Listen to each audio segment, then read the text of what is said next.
say, I am not the speaker this afternoon, but I have the distinct pleasure of introducing our speaker. We are so thrilled and excited to have Dean Logan with us all the way from the far reaches of LA County to be here with us too. I have a short bio I want to share with you, and then we're going to invite him to come up and share his words of wisdom at this very important time, election season. So I know we're all very busy. Mr. Logan has, 25 years of experience in elections, administration, records management, and public service.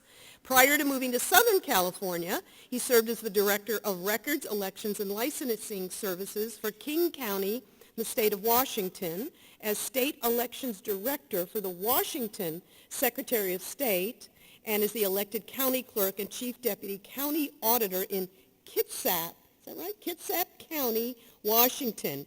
Currently, Mr. Logan serves as President for the California Association of Clerks and Election Officials, and he's on the Pew Center of the state's voter registration, modernization, voter information project, and performance index for elections working group. Sounds like a very big job. He's an active participant in the Future of California Elections Collaborative, also important work, in an initiative sponsored and funded by the James Irvine Foundation. His past work includes serving on the California statewide voter registration system advisory committee. I don't know how you keep all this straight, my goodness. And on the National Election Center's Task Force on Education and Training and Election Reform. He holds a degree in organizational leadership from Azusa Pacific University, an executive master of public administration from the Evans School of Public Affairs at University of Washington. And on top of his day job, he's also an instructor for the public sector MBA program at Cal State Northridge. And we're so fortunate, too, that he brought his lovely wife with him. They have 2 adult children. And what a busy, busy time of year this certainly is. And so we are so appreciative that he took the time out of what little free time he has these days to be here with us. So thank you. Please join me in welcoming Mr. Dean Logan. Thank you.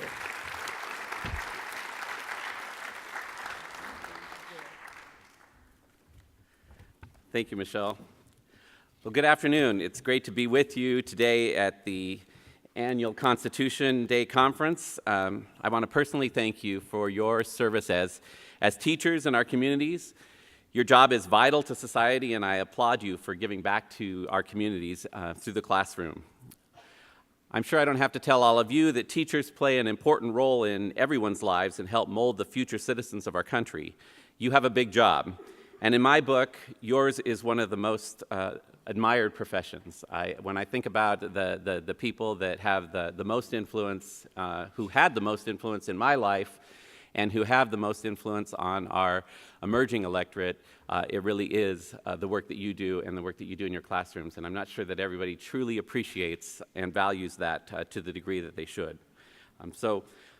As mentioned, while of no comparison to your work in the public education system, for the past 5 or so years, I've also moonlighted as a part-time instructor in the MPA program down the road at Cal State Northridge. So in that capacity, I have an appreciation for, and I'm drawn to the dynamics of a classroom and to that shared commitment to the students and the overall institution. It's a unique and significant responsibility, and at the same time, an awesome opportunity where, at least for me, I often feel I'm learning as much as, if not more, than what I'm teaching. So today I want to talk to you about the importance of introducing your students to civic participation and voting in the classroom to help shape our future. As Registrar-Recorder County Clerk for the largest voting jurisdiction in the country, I'm passionate about civic engagement and voting, and as a part-time educator myself, I'm passionate about passing that knowledge to others. As educators, you all know that democracy relies on informed citizens who are engaged and who actively take part in making society better. For a democracy to work, citizens need to know that their vote is their voice, and they need to use it to influence the changes they want to see in their communities, in their schools, and in our country. Today, I'm here to remind you that you have a tremendous opportunity with the students you serve to teach them not just the basics of math, English, science, and history, but also what their role is as an engaged citizen and what that entails when they move on from high school and college. You are in a great position to tap into their interests, to teach them how they can make a mark on the world by keeping engaged through voting. Let me start off by sharing a little bit about the elections landscape nationally and here in Los Angeles County to set the context around some of my thoughts today. Well, they told me to turn this on. There we go. There we go. So this map may be familiar to you. This actually shows the electoral vote in the 2016 presidential election in the United States. It's probably something you've seen, maybe even used in your classroom, and it shows that kind of sharp divide in the country between the two parties and the way the Electoral College played out.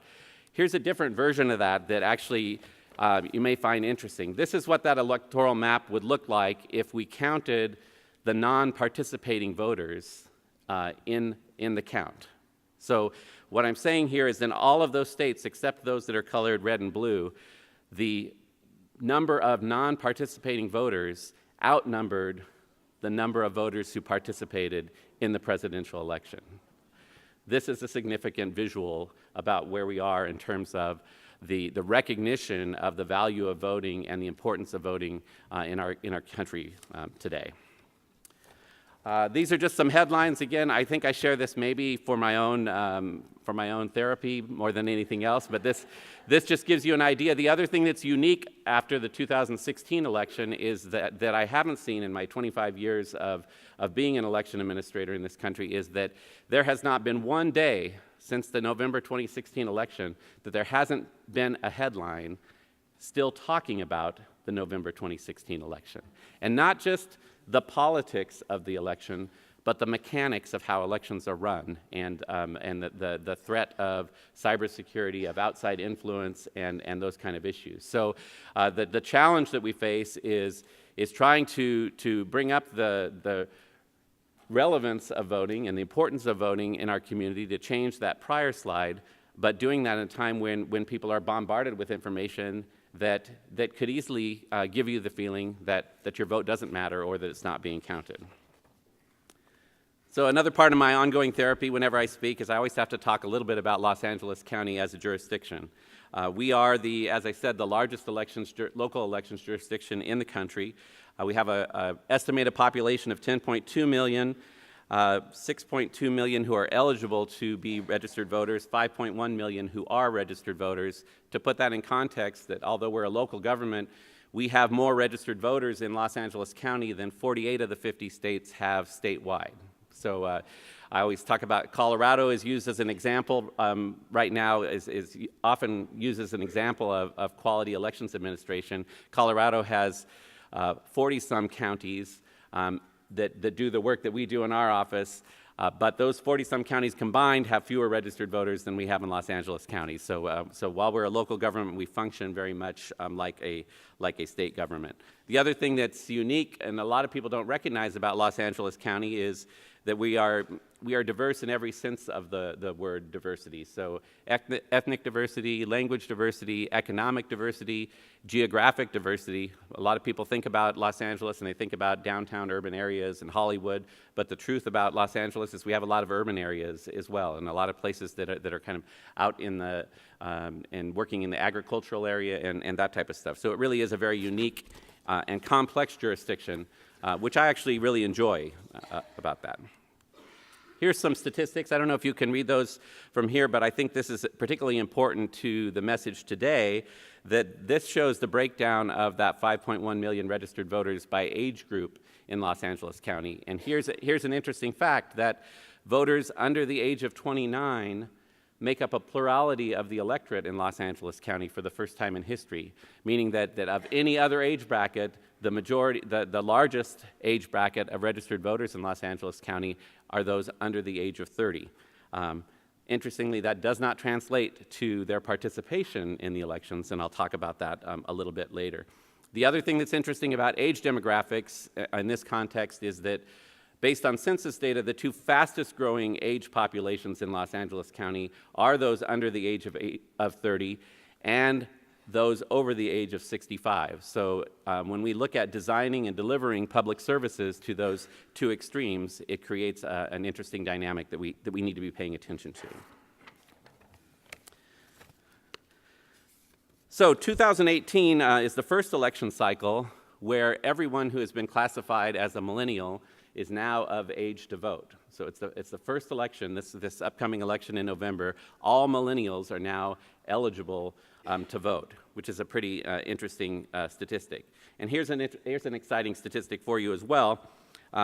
This represents the number of Americans who turned 18 this year. 4 million. 4 million people who turned 18 in the United States in this year and who are potential new voters who are eligible to vote for the very first time. Many of them who might have gone through your classrooms.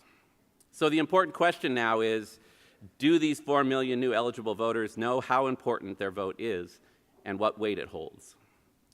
This is where you as an educator can come in. Think about the various ways you can help young people in your current classrooms before they hit that milestone birthday. And you'll be happy to know that you don't have to go at this alone. There are resources available and people who can assist you that you might not know about, and our office is one of them. And I want to just thank and appreciate Jeff Klein, who's here from our voter outreach and education team. He has some. Please visit Jeff. He has some resources available that we'd be happy to share with you as well. I want to make you aware of the progress and efforts that have been made to empower youth and boost civic engagement among young people here in Los Angeles County.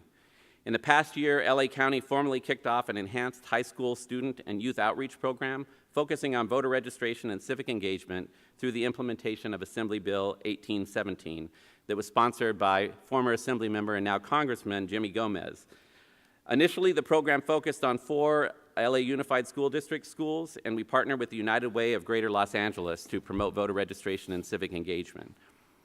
AB 1817 designates high school voter registration weeks during the last 2 weeks of April and the last 2 weeks of September. So as we go back to the classrooms next week, we are entering into that 2-week period where in California, by California law, the next 2 weeks are designated as high school voter registration weeks. And this is a dedicated time for educators to promote voting and create activities on civic engagement. A more recent initiative in California is the approval and authorization of pre-voter registration, which means now 16 and 17-year-olds can pre-register to vote before they hit that milestone 18th birthday. And that puts us in a position then that when they turn 18, we can prompt them to get out to their first election and vote. They don't have to go through that bureaucratic process of filling out the forms after they turn 18. That puts civic education and participation at the forefront. This effort has proven to be very successful. In the first year of pre-registration in California, a total of 88,000 16 and 17-year-olds pre-registered to vote, 25% of those coming from Los Angeles County. So I'm pleased to report that in the first election cycle since the passage of 1817, over 70 schools in Los Angeles County participate in voter registration drives. Your school can be part of that effort, and it doesn't have to be limited to just high schools. Los Angeles County's youth engagement and voter registration pre-registration program has become a statewide model. The focus of the strategy is on partnership building. The groundwork and partnerships with organizations in LA have been adopted and used by many other organizations throughout the state. The program is mutually beneficial in that LA County has been able to promote civic engagement with youth, and partnering organizations have benefited through the networking, support, and enhanced visibility, very much like the partners that you see today at your event. The high school voter registration programs created through the working of our department and other organizations have also led to permanent and lasting voter registration programs in many schools where graduating students pass on their knowledge to incoming students, and then the program continues to grow and evolve. The success of those programs can be seen with a record number of students now taking the initiative to reach out to request assistance in keeping their voter registration efforts going or starting up a new drive at their school. I mention all of this to hopefully spark some ideas about your individual school and how you can get involved. Also to get you thinking about how you can incorporate civics education into your classroom to give your students the tools they need to become informed voters in the future. Because as exciting as those numbers are, what we know from voter participation statistics is that the rates of voter registration among young people are not being matched by their participation and their proportional impact on voter turnout and election outcomes. Today, we have an emerging electorate that is more educated, more diverse, and digitally fluent than ever. But it's important to note that that interest in voting and elections is not high on their list of priorities, and it is a group that still falls behind when it comes to showing up on Election Day. About half the number of eligible voters between the ages of 18 and 29, also known as millennials, cast ballots in the 2016 election. And that rate falls well below the estimated general voter turnout rate of roughly 58% nationwide, which is also not a rate of participation that I would necessarily celebrate. We all can do better. There's a lot of discussion that goes on about that dynamic too, and too often it's dismissed as an indication of apathy, laziness, or disengagement. But I would assert that that's a mischaracterization. Through our work to reimagine and modernize the voting experience in Los Angeles County, I've had the opportunity to dig a bit further into this dynamic, and I want to share some observations about that. I'm sure, again, in this audience, I'm probably talking to people who already know this. Get to the right slide here. But the statistics show, while it's easy for us to say that young people and millennials are just apathetic and lazy and they don't care, what the statistics show is that this generation is volunteering in their communities and giving back in their communities at a rate that is unmatched to any prior generation.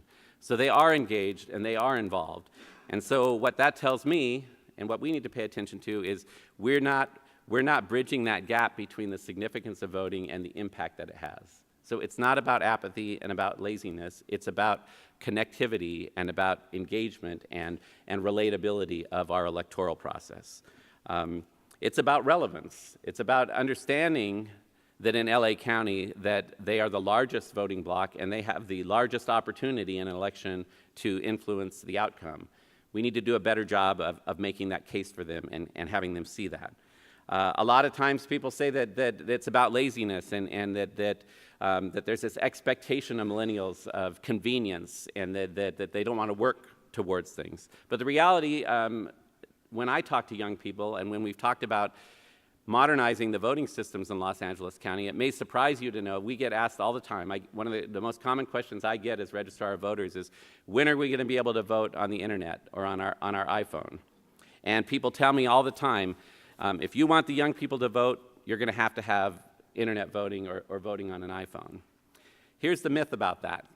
The people who really want to vote on the internet and iPhones are the baby boomers who have adopted the use of those devices and are enjoying the convenience of them, but have no idea how they actually work. When you talk to the young people who know the power of that device and the ability to manipulate things with that device, they will tell you, I will never vote using my iPhone. So it's a false myth, and there is an appreciation and an understanding of our young people about the security needs of that process. It's also an interesting dynamic, and I think this one is going to take some time to completely be borne out, is their value or their perception about privacy is so different than prior generations, right? So when I tell them that the reason that we're not in a position today to have internet voting or voting on an iPhone is because of the value that we have in this country of a secret ballot, that the security that would be necessary to ensure the integrity of a purely electronic voting system or internet voting system requires our ability to tie your ballot back to you as an individual, to which many of us say, oh, that's amazing, no wonder we wouldn't want to ever do that. Interestingly, talking to young people, many will tell you, look, if you can secure the process and you can show me that you voted as I intended to vote, I don't care if it's a secret ballot. So we're talking about generations of people who have a total different perception or experience about privacy than what preceded them. Now, they also don't necessarily have the history of voter interference and voter manipulation that existed that led to the value of that secret ballot. And maybe some of those headlines that I showed earlier are going to change that perception. But it's an interesting thing that we just dismiss their views rather than really digging in and hearing where it's coming from. The other thing that we've learned through statistics is who and where is the biggest influence on the possibility of an 18 to 29-year-old registering to vote and then showing up and participating in their election. Not surprising to any of you, I'm sure. There's some pretty compelling studies that say the most influential is if they are in a home where people are voting regularly and participating in elections. There's also some pretty interesting statistics that says the one person that is the most significant influence on a young person voting is their mom. Second to that is it something that's been talked about at school? Is it something that is tied into the curriculum and tied into regular discussions in the classrooms? And I'm not talking about just civics education or just voter registration week, but actually making that linkage to day-to-day activities so that when you hear the students talking about something that has got their attention, whether it's a change in policy at the federal level that is leading on national news, or if it's something that's happening in their local community, are we making that connection that ties back to a vote of the people, a public vote, that decision on that policy was made by an official that was elected through a public vote, or an initiative that became law in the state of California because citizens signed petitions and then they voted in an election. And when you start to think about it, every day, every one of those discussions, there's some way that leads back to a vote of the people and the significance of your registration as a voter. So as an election administrator and as a quasi-educator, I believe we have some catch-up to do in terms of meeting our emerging electorate where they are. How we talk about voting in politics, how we make voting available, and how we tie it back to electoral outcomes. I believe all of that makes a difference, and I believe we can make it much more relevant and relatable than we're currently doing. Now, saying that, I don't pretend to think that I, as the registrar of voters, or you as a teacher, can alone bridge that gap and create that intrinsic motivation to vote. We're not likely going to change who the candidates are, how the money plays into politics, and what the political culture out there is. But I do believe that, at least for me, that I have a responsibility to ensure that when that intrinsic motivation kicks in, that we have done the work to eliminate their barriers to participation, and that we deliver an experience that's matched to the significance and the power of voting. And I believe teachers are in a great position to lay the groundwork for that, to make the linkages between the act of voting and its broad reach and influence. Think about ways of incorporating discussions about issues that young people see important in their lives. How do these issues play out during elections? How does voting play a role in these issues?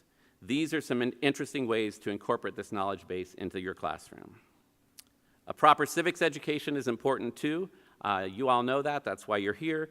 It teaches young people about how their government works, about the executive, judicial, and legislative branches of government, and why these three branches must work together to pass and enforce our laws. They also learn about the duties of each individual branch and how all three make up a carefully constructed checks and balance system. Even those students who are younger than 18 cannot cast their vote, they can participate through pre-registration. They can participate in school governance to get a feel for how the process works. They can also take part in mock elections, simulations of voting that can heighten their interest in political knowledge. The silver lining in all of this, from my perspective, is that you can help change the dynamic early on in the classroom and help make that connection between elections and the action that moves young people to embrace the relevance and their influence through voting. And then it's up to me to make sure that we match that with an experience that will be a positive and meaningful experience for those voters moving forward. So I want to take just a few minutes to share with you, because I'm excited about it, but I think it also tells the story of how we can begin to turn this bend a little bit in how we engage with young people and with all of our voters, quite frankly. And that is the effort that we've undertaken in Los Angeles County to re-envision and redesign the voting experience. If you think back, and you know this because you teach these things, the way we vote in this country, the way we administer elections, dates back to the agrarian society. We vote on a Tuesday between 7 a.m. and 8 p.m. because that was the day that people brought their crops into town to sell them at the market, and they were there and available to show up and vote. Well, I live in Whittier, and our farmers market isn't on Tuesday, and most of the people who are shopping at that farmers market are not people who are bringing their crops into town and seeing that as an opportune time to vote. So the logic behind that, the history of that, is something that we need to look at. Here in Los Angeles County, the voting devices that we use, the experience in the polling place, is still the same as it was in 1968 when we first introduced punch card voting in Los Angeles County. We're in a very different time than that. That expectation is very different. In 1968, in the June 1968 presidential primary election, when they rolled out that system, Robert Kennedy was on the ballot. There was a sense of civic engagement around civil rights and a momentum of a new generation, and there was this excitement about a new way of voting. And it fulfilled that purpose. It fulfilled that ability that when somebody went in and they used that vote-o-matic and punched through that IBM punch card and then got results by 10:30 or 11 o'clock at night, that was something else. But we're still doing it that way. And things are different than they were in 1968. People have a different expectation. They have a different experience out there. And we discovered, partly by intent and partly because we were forced into a situation of replacing an aging voting system, that we can do that differently. So we took a kind of an unusual approach. Instead of just putting a request for proposal out on the streets for a new voting system in LA County, we took a grassroots approach and said, let's start by doing some data collection and some research. Let's find out what people associate with the meaning of voting, what they like about that voting experience, what they wish was different about that voting experience, and what could be different about that voting experience. And from that, we took a human-centered design approach and engaged over 3,800 voters, poll workers, stakeholders, and really spent some time talking about those intangible things, the intrinsic values of voting, what it feels like when you're in the polling place, and stopped looking at it as merely a technology problem or an equipment problem, looking at it more holistically than that. We talked to voters, and it's pretty amazing when you actually talk to people and you listen with the intent to understand what you can learn. We talked to Mike, who you see on the screen, who's a U.S. veteran who served in the Gulf War, who talks about how he suffers from post-traumatic stress, and when he's in a crowded place like a polling place, and we put him in a position where his back is to the rest of the room, he has anxiety about that. And so he's sitting there trying to vote this long ballot that has 13 state initiatives and 34 contests that range from governor down to water commissioner, that sense of people being behind him and watching what he's doing makes that a very uncomfortable place. Now, that's not about the equipment that he's using. That's about how we set up the room, right? So that didn't need to wait 50 years to change. That's something we can change today. We talked to Ernie, who you see up there, who's a retired postmaster who was an active voter all of his life, but late in life lost his vision due to a degenerative condition and stopped voting because he no longer had the ability to vote unaided, that he could not vote a secret ballot anymore. He had to take somebody with him. He had to tell them how he was voting and give up his right to a secret ballot, and never believed that he would get that back. We talked to Sue, who's a first-generation American who votes in every election, who is encouraging. She's playing that role of the mom that is setting the example for her children, but worries that her children, in the hustle and bustle of their day-to-day lives, that the relevance of voting on a Tuesday, will they know when the election is? Will they understand what's on the ballot? Will they have access to the information to participate in that? From those stories, from those personas, we came together in this community and developed a new voting experience that we will start rolling out in the November election on the first phase, and then in March of 2020 we will roll out on a large scale. And it's pretty exciting what we've been able to do. I'm going to go through this relatively briefly, but the new voting experience entails a number of different systems. So again, we didn't look at it just as a technology program or problem, but as we got those values together, we backed into the technology and the regulation. We went to Sacramento, we passed new laws, and we developed a publicly owned voting system rather than one that has to be purchased through corporations and through proprietary code. And it involves a modern tally system, what we call an interactive sample ballot, which I'll talk about in a moment, the ballot marking device, which will be at vote centers, and it moves us to this vote center environment. So instead of having individual polling places where you as a voter have one place to go on a random Tuesday between 7 a.m. and 8 p.m., you could go to any voting center in the county over an 11-day period and vote your local ballot. So this is really what the program looks like. Again, it's vote centers located throughout the county. Any voter can go to any one of those locations. Every voter will vote on the same type of equipment, so instead of voters with disabilities being relegated to one piece of accessible equipment that's in the corner of the room where they have to disclose their disability and go and vote and have a different voting experience, the ballot marking device that we have designed is adaptable to any number of needs. So in LA County, if you need to have the ballot presented in an audio format, if you need the ballot in a different language, if you want to change the contrast or the font size on that screen, you can do all of that. And the beauty of it is at the end, it creates a paper human readable ballot that cannot have ambiguous marks. So the days of pregnant chads or circles instead of filling in the oval will be over because the device is a ballot marking device. Now the device does not retain your vote. That comes from the scanning of those paper ballots, which will happen independently on an entirely separate system. So we're really proud of that. Just a real quick side note, I will say that the tension in this country between access to voting and security of voting has been a difficult one to tackle. And one of the biggest issues of that is about accessibility. And so I talked about the other largest growing population in our community are those over the age of 65, and our need to be sure that we're providing accessible voting options. So when we did this human-centered design approach, we really worked with extreme populations because our philosophy was if we can solve the voting experience for the extreme populations, it's going to result in a better voting experience for all voters. And we worked, so in terms of accessibility, we worked with the Cerebral Palsy Center of Los Angeles County, people with severe physical disabilities.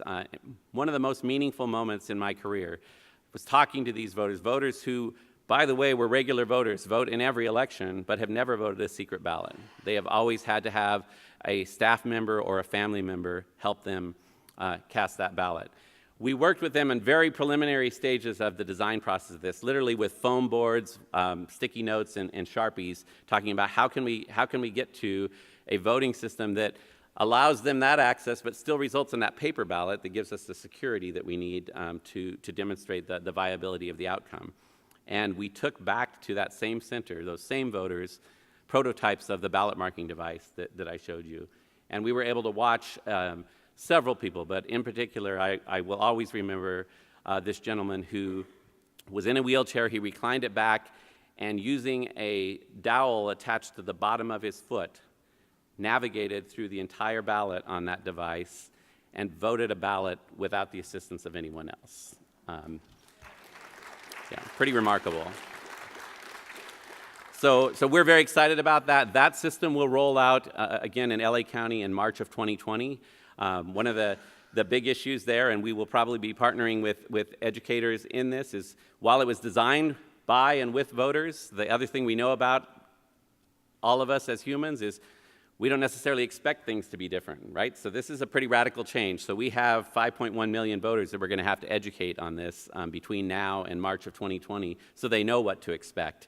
But it really is that philosophy of taking voting to the people instead of the people having to come and find voting, which we think really also addresses a lot of the issues that we've heard in talking with young people. The one piece of this that we're rolling out in the November election is our new vote-by-mail ballots. If you are a vote-by-mail voter in LA County, you know that you have had to navigate that old IBM card from 1968, and you have to go look at the book and say, okay, Michelle's number 68, so now I need to come find 68 on the card and fill that out. Not particularly intuitive or convenient, but served its purpose very well. Now your vote-by-mail ballots will be full-face optical scan ballots where you'll fill in the oval right next to the name of the candidate or the response to the measure.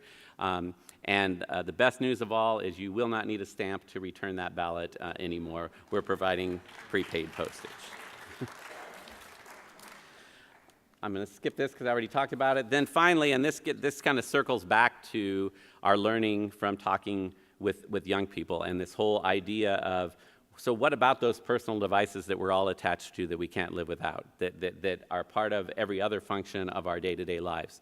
Well, just because we can't completely vote a ballot on those doesn't mean they can't be part of that voting experience. So what we will offer starting in March of 2020 is what we call, and we need a better name for this, but the interactive sample ballot, which means that as an option, You as a voter, just like we mail you the paper sample ballot now, you can get that in an electronic format on your home computer, your device, your phone, your tablet, and you can interact with that sample ballot and take it with you to that vote center that you go to. And if you want to, you can pre-populate your choices, and it'll create a QR code, and you can scan it into the ballot marking device, and it will fill out your ballot immediately and expedite your voting experience, much the way you do with an electronic boarding pass. So it really is, it is about meeting people where they're at. It's recognizing that these are the tools we rely on. And while they may not be the security that we need to have an entirely electronic ballot today, there is a place for that part of our lives to be a part of that voting experience. So with that, let me, if you'll indulge me, just because I'm very excited about this project, let me show you a quick video, if we have the sound. Los Angeles County is challenging traditional ideas about voting systems. The days of inking your ballot are rapidly coming to an end. In the next few years, innovations and new technology will revolutionize the way you vote. Let's take a look at some of the changes you'll see. You know how voting includes paper sample ballots for your review? Get ready for a sample ballot that is interactive and accessible, providing a flexible and trustworthy voting method. This interactive ballot will let you mark it, generate a QR code for scanning and uploading, and review your selections at a vote center on a modern, sleek touchscreen with customizable viewing options for your preferred language, text size, and contrast. Voting will be simple, efficient, and cost-effective. Using input from the voting public and engaging expert designers, Los Angeles County's voting system has been reimagined to use a high-tech ballot marking device that still produces a paper ballot for accountability and accuracy. The best part? Voters will be able to vote anywhere in the county as early as 10 days prior to the election. Are you excited yet? By pioneering a voter-centered approach to design, Los Angeles County's new voting system will maximize technology to make it easier to cast your vote and enrich your voting experience for today and tomorrow.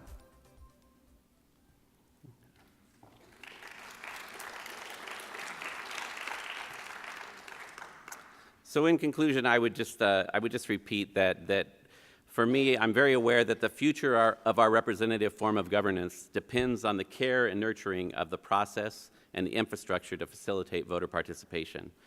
And I believe that together, teachers, election administrators, elected officials, community organizers, and advocacy organizations have a tremendous opportunity, and I would argue a tremendous responsibility for that care and nurturing. When young people recognize the importance of this early on, they will value the influence and the power of their vote. They will use that vote for action and proudly display that coveted I voted sticker as a statement of their individual franchise.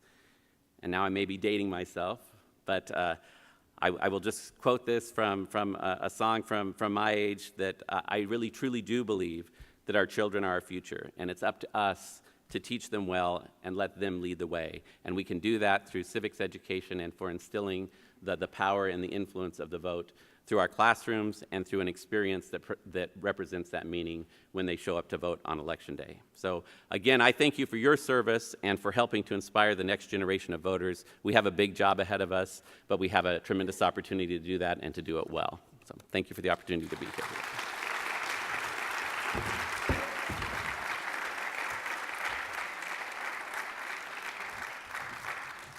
And I just think I broke the podium, but I'd be happy to take some questions if anybody has some questions. I wasn't sure if you went over this. Once you, in fact, use this new system of voting, which is much needed, will we have the opportunity to get a paper copy of what we have chosen?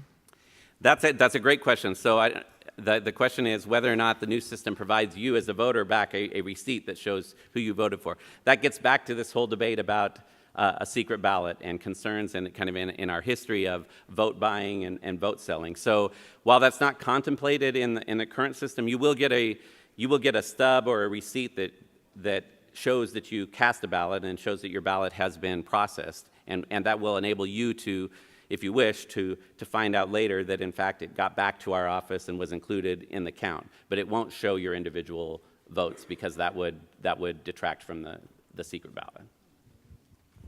Well, hopefully in the future we could get some kind of confirmation, whether it was sent electronically back to us, to our email account or something. That's something I think that they should look forward to, so we'd have a verification of what we actually did, because I don't like the blind system. I like secret ballot, but I don't like it secret from myself. Yeah, no, I think that's very true, and I think that goes back to an expectation, because so many other things we are able to get that confirmation. And I think that's another piece of using the personal devices. The trade-off there, and I think we're seeing the pendulum shift, is if you provide us with an email address or a phone where we can text you, we can provide you with that information. But because we're a public agency, that means that your email address and your cell phone number become available to everybody else who wants to reach every voter in the community too. So there's that trade-off as well. Great question.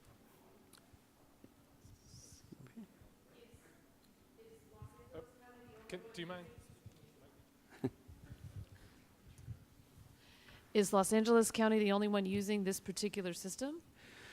So the system, in terms of the ballot marking device and the interactive sample ballot, those are things that are unique to the project in LA County. However, we have designed those, and we have leveraged our size as a large jurisdiction to have those be public systems. So the intellectual property and the source code are owned by Los Angeles County, so it is our intent to make those available to other jurisdictions.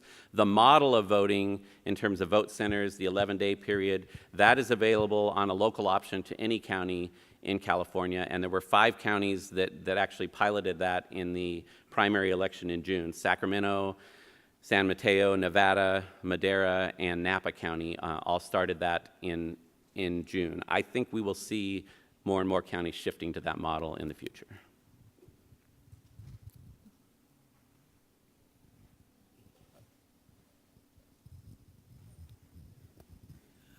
I'm kind of assuming that if the voting is over an 11-day period, that none of the results would be released until the 12th or the end of the 11th day. That's correct. So it's a very important point that voting happens over 11-day period. Vote counting still happens after the final polling hours have closed, which will still be on a Tuesday at 8 o'clock. Oh, okay. And second question, how are you planning on publicizing this to the general population? So we're looking, as I said, we recognize that that's going to be an important piece of rolling this out. So we're going to do a mock election in the fall of 2019, where we will open vote centers and use that as an opportunity to promote it ahead of the March election. Some of those locations we may actually leave open over a long period of time so people can come in and get familiar with the equipment. We're doing a series of videos. We'll do some direct mailing. So really every opportunity we have to talk about it, we'll be doing that. 16 and 17-year-olds that pre-register, will that information be available to the political parties, concerned political parties, or is that private? No, it is part of the official voter file. So political parties and candidates would have access to pre-registration voter data as well.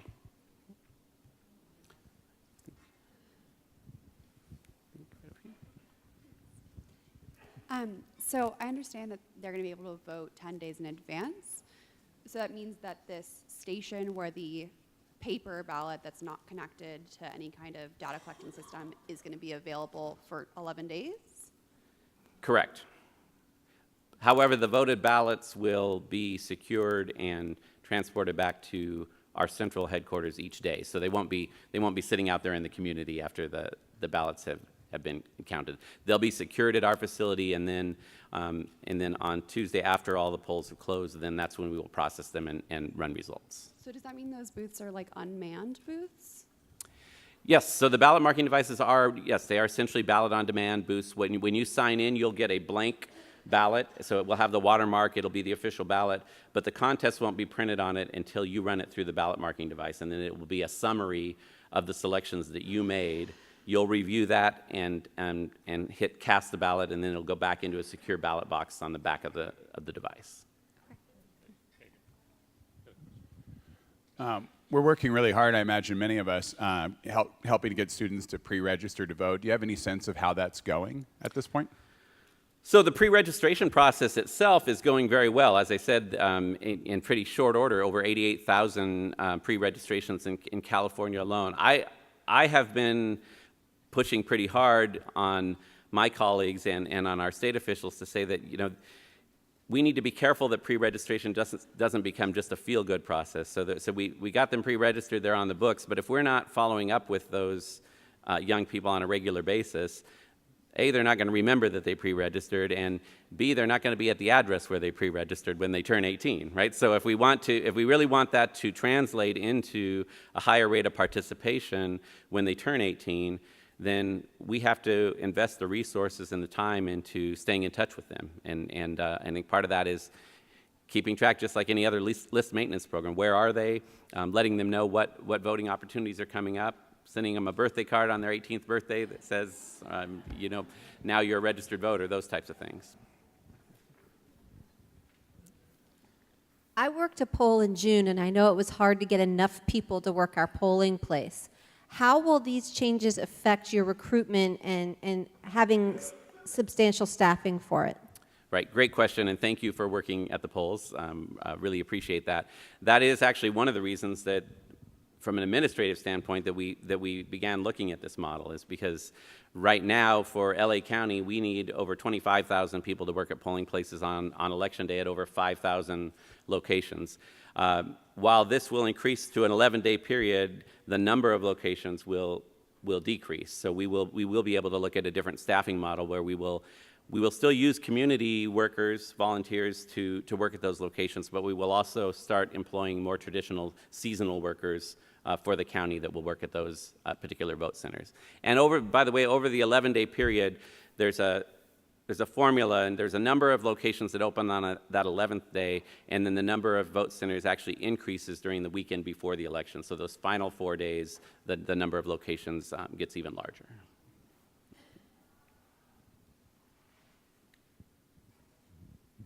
Sorry, one more question. Sure. The 11-day window's great idea. Has that been tested legally, though? It has been tested legally. So again, there were 5 counties that implemented it in the June election. We have had early voting in California for over a decade, so that part is not particularly new. But there was actually a lawsuit filed earlier in the year questioning whether that was an equal protection issue, if that was available in one county but not available in another county. And the court found that it was an acceptable option because statewide we have vote by mail that's available 20 days before the election. It was found that that wasn't an equal protection issue.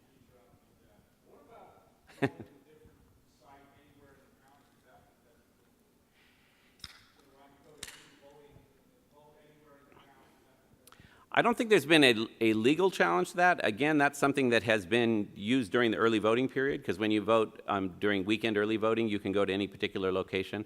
The challenge there is the connectivity, because we need to be able to know if you live in Santa Monica and you work in downtown LA and you go into the Central Library in downtown LA, you need to be able to get your Santa Monica ballot. And we also need to, in real time, make sure that Santa Monica knows that if you try to show up there later in the day, that you've already voted. So that's really more about the connectivity and the system issues than it is a legal issue.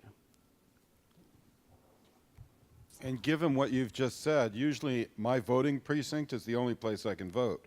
If you're telling me I can vote anywhere, then what would the staffing be, because you don't know how many to expect that are going to vote in downtown that live in Santa Monica?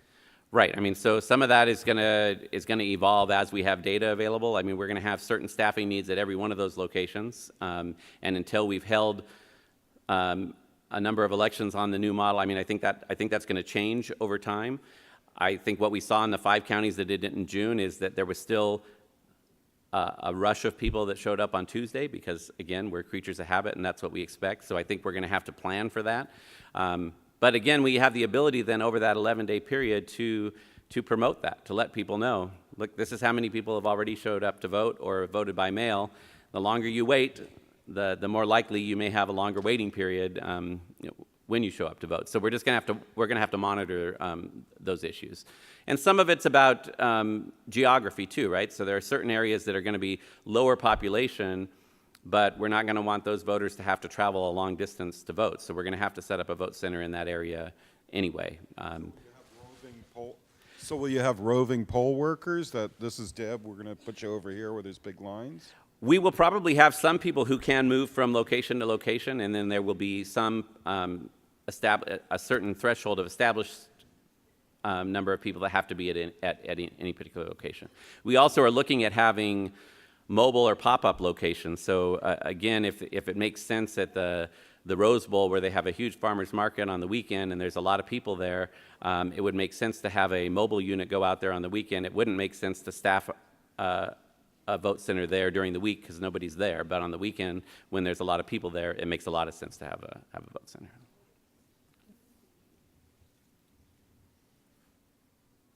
Okay, thank you very much.